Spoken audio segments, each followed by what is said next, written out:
There's a dreaded eye infection called herpes. One, how does it present and why is everybody worried about it?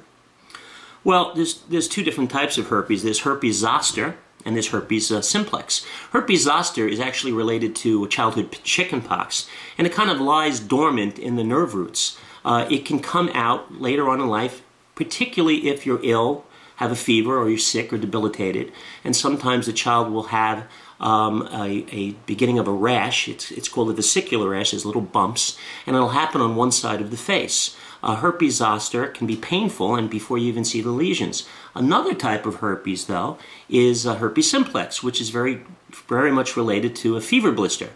If herpes simplex occurs, you'll have these vesicles also. They might not follow as careful of a route as the herpes zoster, where it'll be on a very, what we call a dermatome on one side of the face, but you'll actually see little lesions along the lid.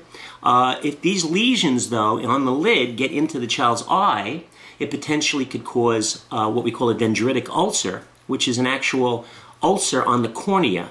These ulcers have a nasty habit of leaving scars, and if it's in the center of your cornea, it could actually cause you visual problems for the rest of your life if they're not treated in a timely manner. These children usually need antivirals to be given to them. Sometimes we use topical ones if it's in the eye. Generally, we use ones that are oral, and that usually suffices to rid the patient of the actual infection. But if you have a child with a red eye, one of the things you have to make sure is that it's not a herpes infection.